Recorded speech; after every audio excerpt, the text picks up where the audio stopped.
Hello, welcome back to Topic Tuesday with Alan Dembski and Juliana Janson from Buffalo First Wealth Management. We have a very exciting topic today, and we're going to be covering Social Security. For people that are nearing or close to retirement, generally, this is when you need to start thinking about the decision that will impact you for a lifetime. What age should I claim Social Security? When should I claim it?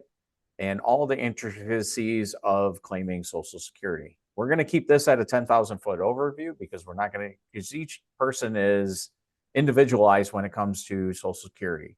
This isn't a water cooler topic.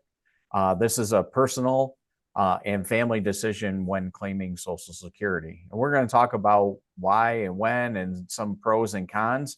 But this is going to be part one of a three-part series that we're going to cover Social Security. So stay tuned for our other videos, which we'll certainly post and keep you up to date. But as we go forward here, I'm going to share my screen. So the types of Social Security benefits. Social Security does offer several types of benefits to give everyone an opportunity to collect Social Security if they need the financial support to do so. Social Security was not intended to be your full stream of income in retirement, that it was really designed to be a supplement and help people that needed the financial support of some extra funds in retirement. We're going to spend most of our presentation in talking upon retirement benefits, which you can collect as early as 62. Full retirement age is 66 or 67. And throughout the presentation, you're going to see the acronym FRA for full retirement age. Also, people that are disabled that can't work may be eligible for disability benefits through Social Security.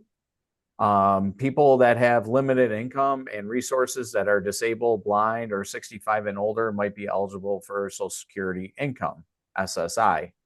Survivor benefits are also available for people that have lost a spouse, that have satisfied all their requirements to applying for Social Security. But again, we're going to talk more about the retirement benefits as we go through the presentation here. So who can apply? So people that are at least 62 can apply for Social Security retirement. You can also wait until your full retirement age at 66, 67, and then your maximum benefits are at the age of 70. So you need work credits to be eligible for Social Security. You earn 1 credit each quarter of work as long as you've made $1,810, and you need at least 40 credits, so roughly 10 years of work. Next slide, we're going to go through some of the filing examples, but 62, 67, and 70 for most people are your full retirement ages. Now I'm going to turn it over to Juliana to kind of just briefly touch on when you can file. Sure. So a lot of people talk about the ages that Alan just mentioned, 62, 66, or 67, depending on what your full retirement age, or 70. But one thing to remember is you can pick any month in between 62 and 70 to file for Social Security. Those are just the most commonly reported, and that's what Social Security gives you when you get your Social Security statement from them.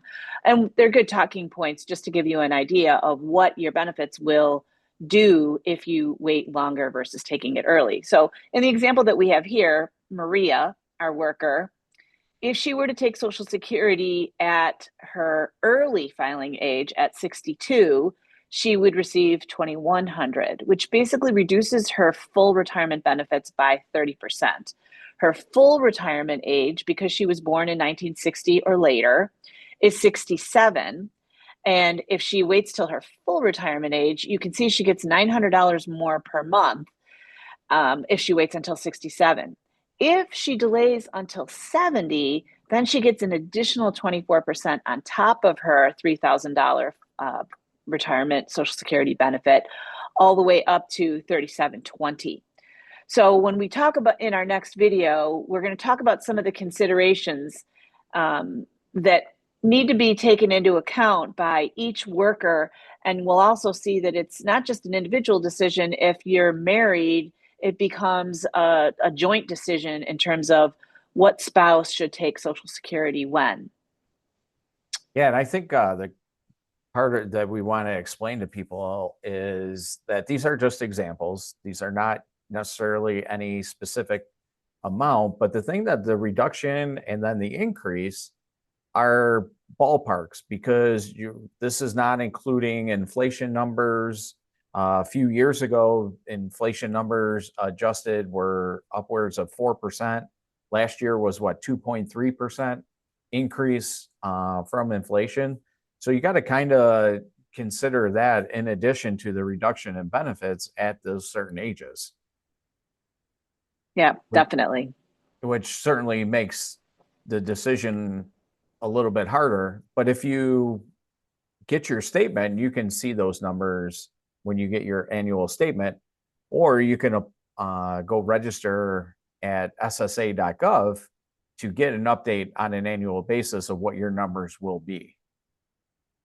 And the thing I would strongly recommend is creating an account with Social Security, looking at your earnings history, and making sure all those numbers are correct to your what you can recollect as far as what you may have earned in those years.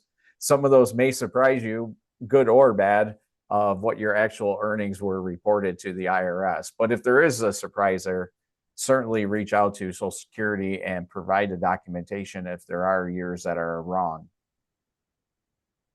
Anything you want to add there, Juliana? No, I think for this video, we'll delve into some of the more nuanced aspects of it in our next videos, but that's probably enough for today. Well, thank you very much for taking the time with us, and stay tuned for the second part of our series here, as we will post that next week on Tuesday. Thank you.